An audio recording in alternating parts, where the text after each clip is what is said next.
So now let's do another example, which would be an application of Hess's law for a little bit more complex of a case. In this case, we have 2MnO2 as a solid plus CO gas, giving us Mn2O3 as a solid plus CO2 gas. And if we look at each of these reactions here, we're going to see that the carbon monoxide and the carbon dioxide show up more than once. So let's first look at our reactants, which is MnO2. This MnO2 only shows up once throughout our entire reaction sequence, and it shows up here. So this is going to tell us that we're going to need 2 times reaction number 1. If we also look at the Mn2O3, this also shows up just 1 time, and this shows up down here. But we have,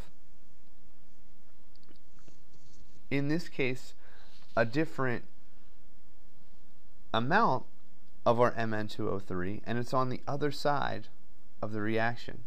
So we need to take 1/3 of this reaction, and we're also going to need to reverse it.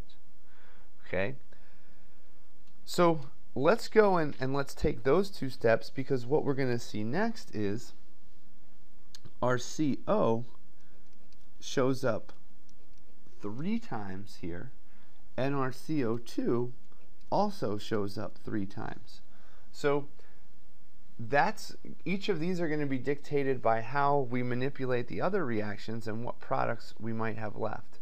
So let's take 2 times reaction number 1, and that's going to give us 2 MnO2 as a solid plus 2 CO as a gas, giving us 2 MnO as a solid plus 2 CO2 gas. And our delta H is going to equal 2 times negative 150.6 kilojoules. So if we then take 1/3 and reverse the first reaction, that will give us 2/3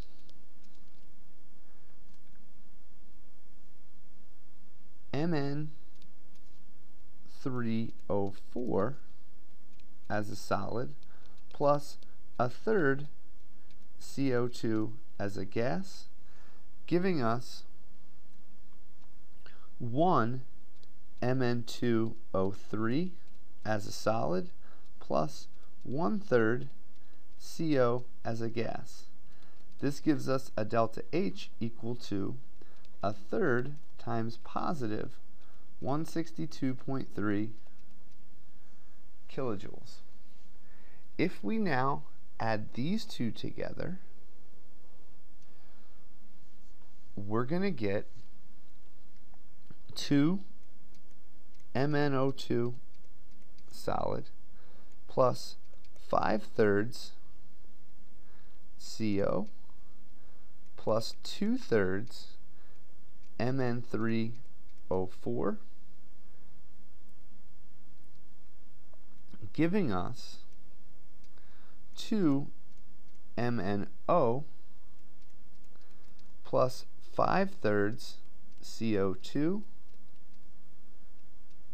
plus Mn2O3 as a solid. And notice that since CO2 showed up on both sides of this reaction, they're going to cancel out to give us a 5/3 over here on the product side. So here's our overall reaction, and we can get this by adding the negative 150.6 times 2 plus 1/3 times the 162.3 together. But this would give us the delta H for the reaction that I have listed here. And what we don't want in here is the Mn3O4 and the MnO. So we need to use actually reaction number 2. We're going to need to reverse it. So we'll reverse reaction 2 and we'll multiply that by 2/3. And when we do that, hopefully we can cancel out all our unwanted products and reactants. So when we do that, we get 2 MnO as a solid plus 2/3 CO2 as a gas, giving us 2/3 Mn3O4 as a solid plus 2/3 CO as a gas. This delta H is going to equal negative 2/3 times negative 54.4 kilojoules. So when we add these reactions together,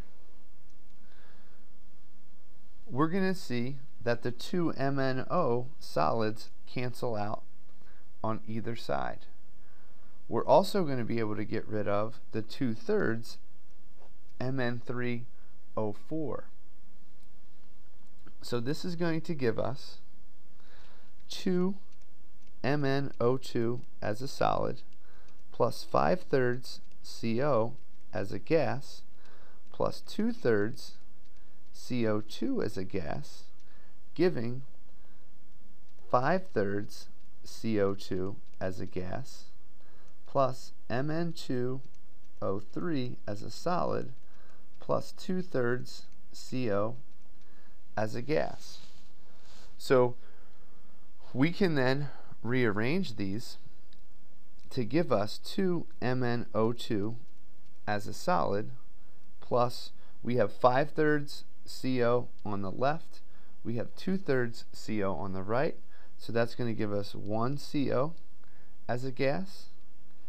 We have 2/3 CO2 on the left, 5/3 CO2 on the right, so that's going to give us CO2 as a gas plus Mn2O3 as a solid. And this is exactly the reaction that we're looking for. So here we have to make sure that we calculate delta H properly.